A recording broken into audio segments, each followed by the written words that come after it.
if you are very observant lately, all the Islamic organizations in Nigeria are shouting on top of their voice about how disappointed they were with administration of Ahmed Tinubu.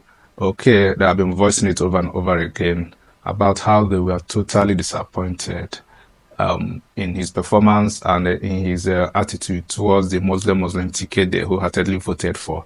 And it's quite amazing because it shows that any nation that disregard meritocracy in the altar of religious supremacism and ethno-supremacism will always fail, because basically why they voted for him is because he's one of their own, and they believe that Muslim ticket will further the Islamic agenda in Nigeria. But they were totally disappointed, and lately they have been voicing out in all manner of way, from Supreme Council for Islamic Affairs in Nigeria to Supreme Council for Sharia in Nigeria.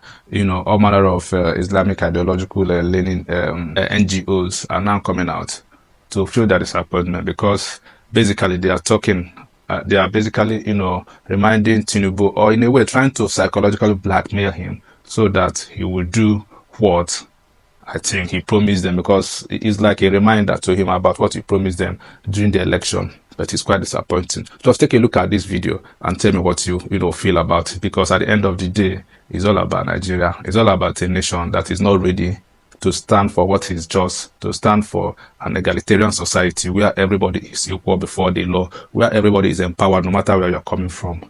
And, you know, it's quite an exciting time, because at the end of the day, everybody is losing. The economy is not doing well. Crime everywhere, banditry, terrorism, all manner of stuff. So take a look at this video and just understand how disappointed they were, and how terrible they feel that the man is not doing their bidding as probably he promised them. Yeah. Seeing Nigerians vote for people of the same Islamic faith into the presidency without turning the country into an unceasing battlefield.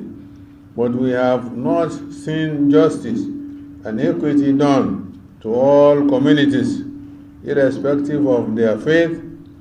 Millions of Muslims are politically marginalized in many parts of the country. The Ummah looks up to us for guidance and assurances that their faith will not be sacrificed on the altar of political opportunism and greed.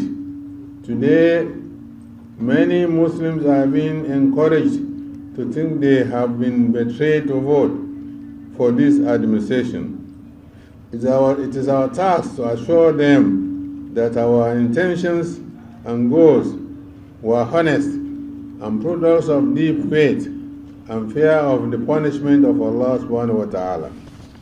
We must demonstrate beyond all doubt that no understanding exists between us, and this is our indifference and insensitivity to avoidable hardship will be tolerated.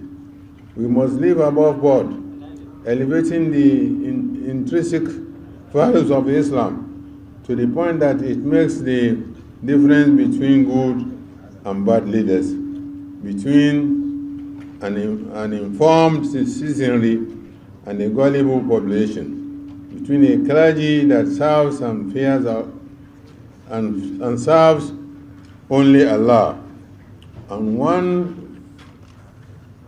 which serves leaders of the day. We must remain steadfast in our pursuit of justice for the Muslims and non-Muslims, because this is our basic responsibility and the basic for peace in our country.